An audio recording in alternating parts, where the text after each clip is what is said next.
I have to admit, I've always had a bit of a soft spot for Maserati. Perhaps it's because the name is fun to say. Perhaps it's because they have the coolest logo on sale in North America today. It is, of course, Neptune's trident, and fun fact, it's based on a statue of Neptune in Bologna. And if you look at the statue and you look at the car, you can definitely see where this logo came from. Anyway, it's cool enough that when Maserati called me up and said, hey, do you want to borrow the GranTurismo Trofeo 75th anniversary?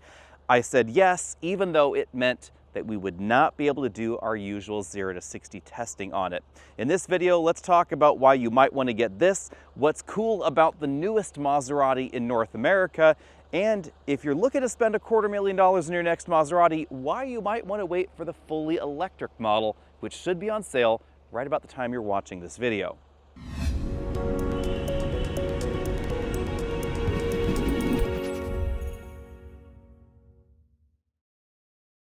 Now I have to admit that as cool as the new electric GranTurismo sounds, well, sounds on paper, it's probably not going to sound anything like this.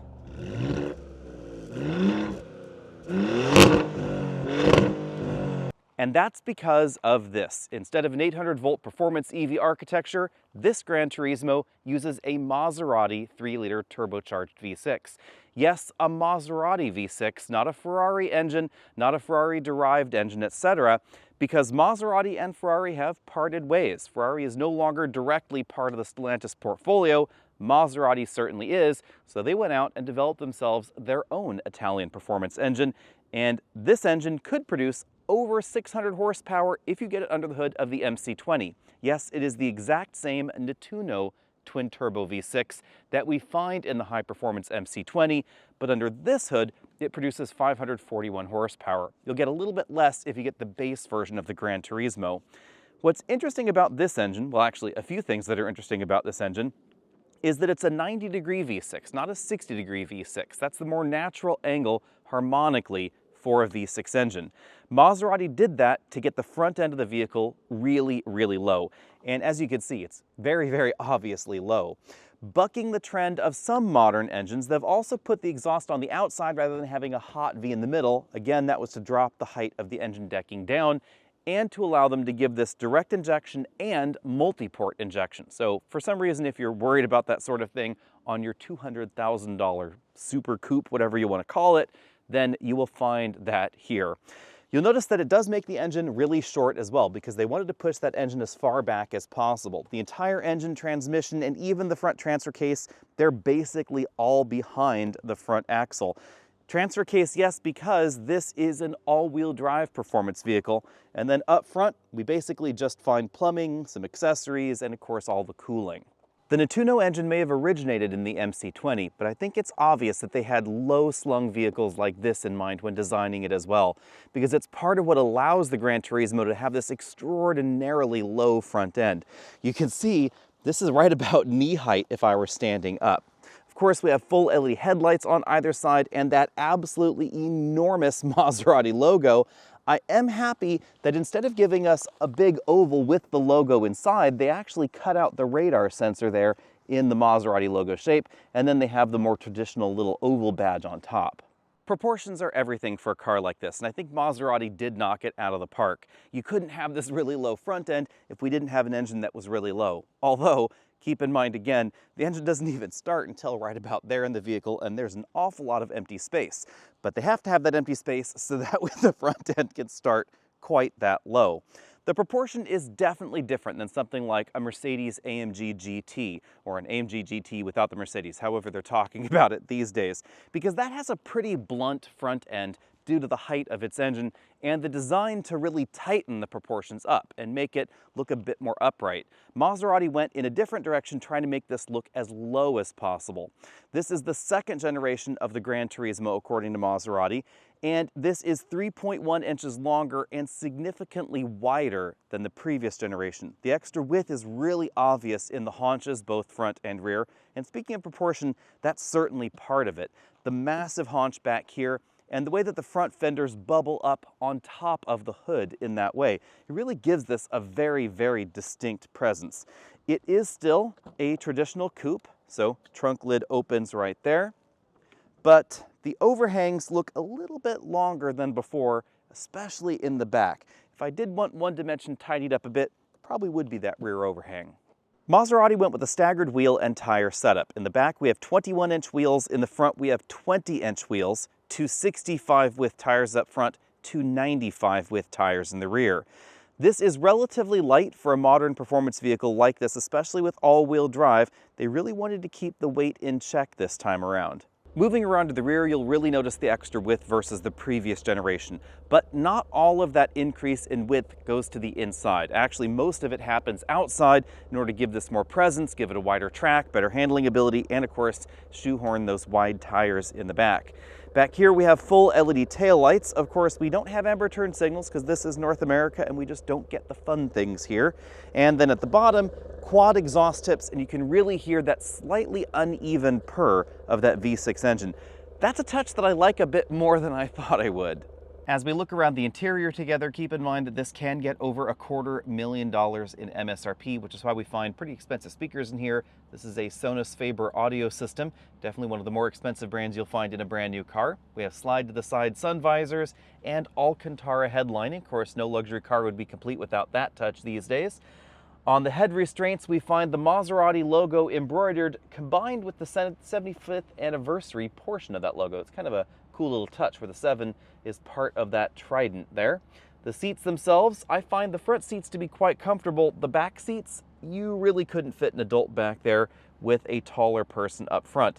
Fun fact this weekend, Nick was actually here, so everybody shout out to Nick there. He did squeeze in the back seat while I was driving, but it wasn't exactly very comfortable. These seats are quite adjustable. We get inflatable side cushions, 4-way adjustable lumbar support, inflatable bottom bolsters, extending thigh cushions, and of course, absolutely acres and acres of stitched material on the doors and on the dashboard. More of those Sonos Faber audio system speakers there. Sort of an open pore carbon fiber trim panels going on right there.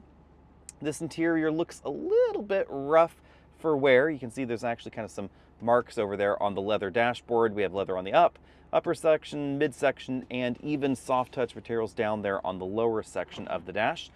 The glove box, I wasn't able to fit an 11-inch tablet computer inside. It's just a little bit too small. You can see that there are a lot of different materials going on here. So if I come in closer, you can see we have perforations there, kind of a texture to this plastic insert rather than having it just be piano black or something along those lines. I do appreciate that touch. And then lots of LCDs going on in the dash. One LCD for the clock. It actually is an LCD. Kind of see that there. It's kind of a nice touch. Big air vents in the middle, and then the big touchscreen infotainment system and the control panel down here for the climate control. The software, that's shared with other Stellantis vehicles, and I think that's actually a good thing, because when small companies, or I should say companies with relatively low volumes, try and build their own software, it doesn't always end up right. And by sharing an audio system and software, I guess the hardware components I should say, from more of a mainstream vehicle, you can just be sure that more of the bugs have been worked out. It's not as snappy as some, so you'll notice that loading the map there, that took a little bit of time, but we do have a complete, almost full screen CarPlay and Android Auto integration, and it supports wireless CarPlay, which is also great. Down here we find a button bank and touchscreen control for the climate control system. You'll also find the headlights here in this touch panel.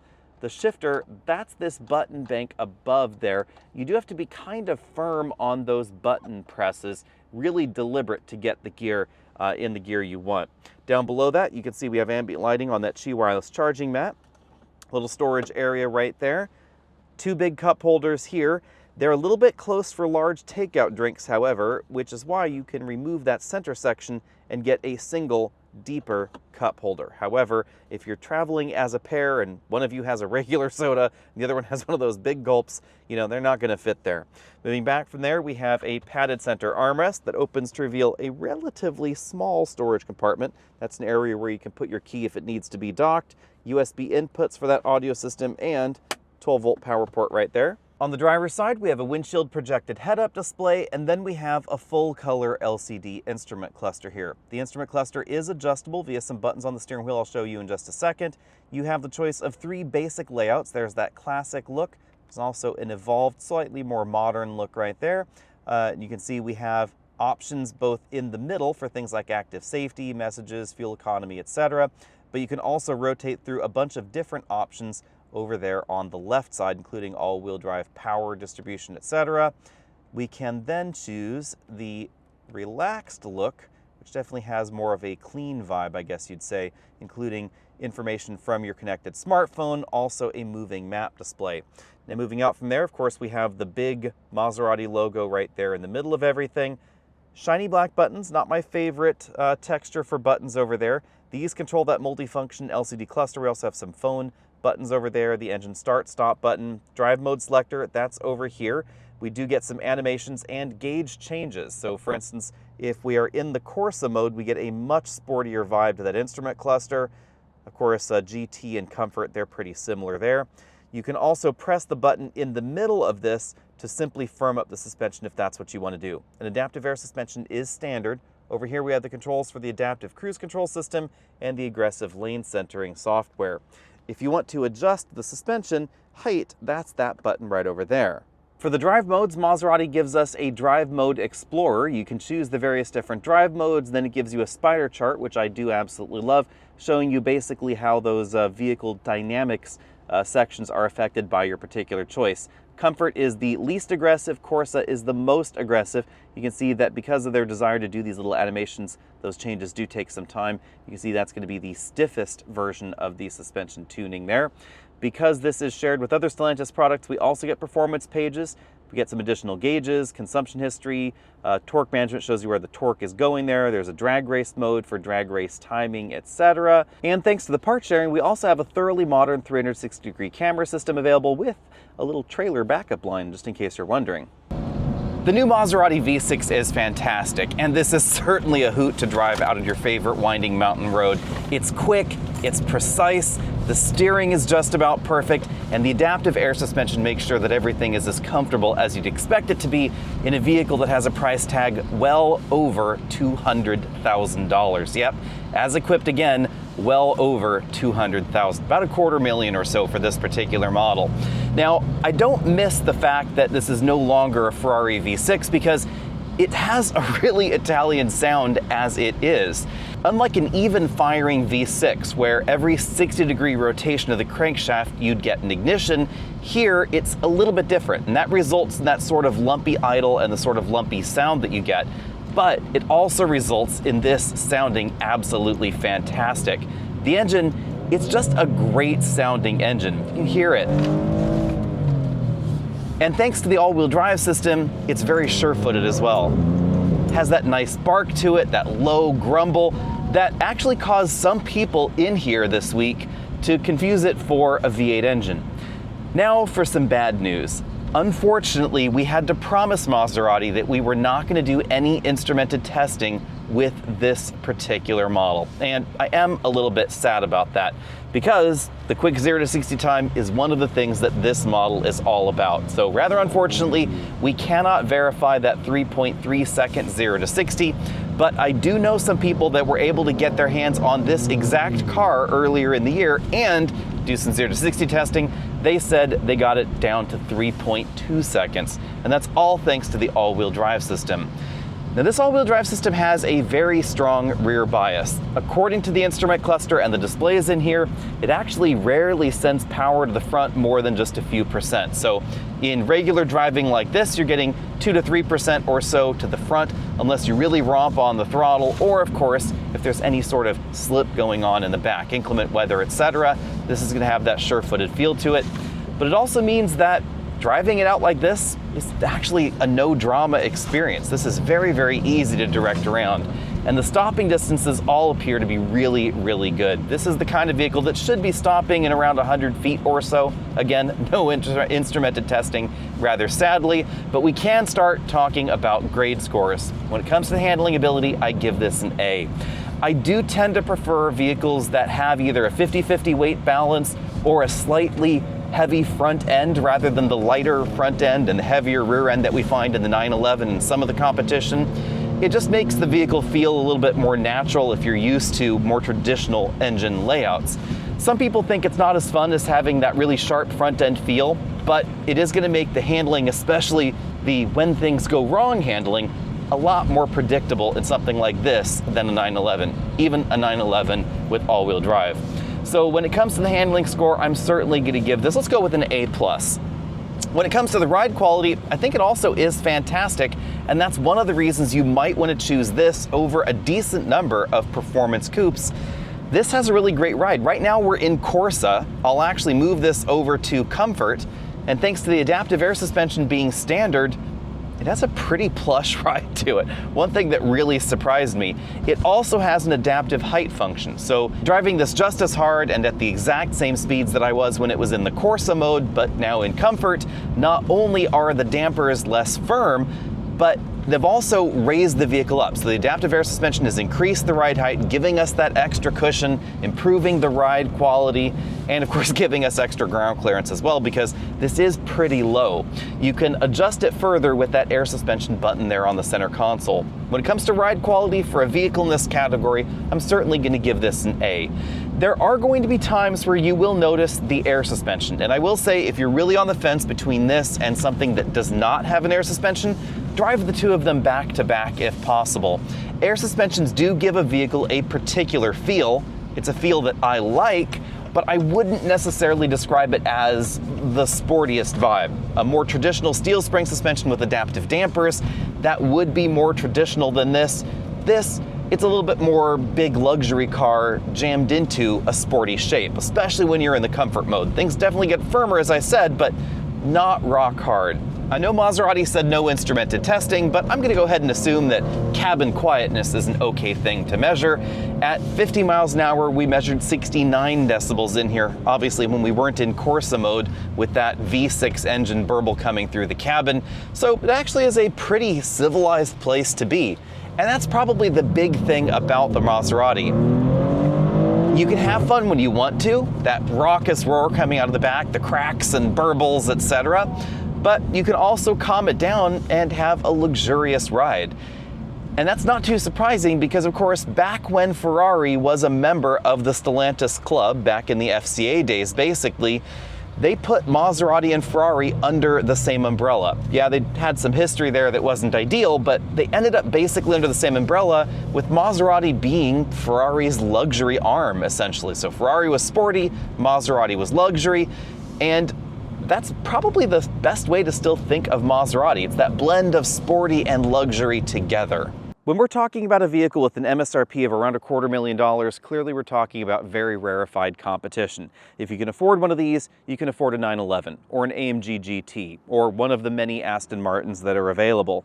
Why might you choose the Maserati? Well, you're choosing this obviously because of its style. It looks fantastic. Because maybe you like the brand, or because you want something that's different and unique. And I would argue that there is something more special about this than most of the competition, 911 perhaps accepted.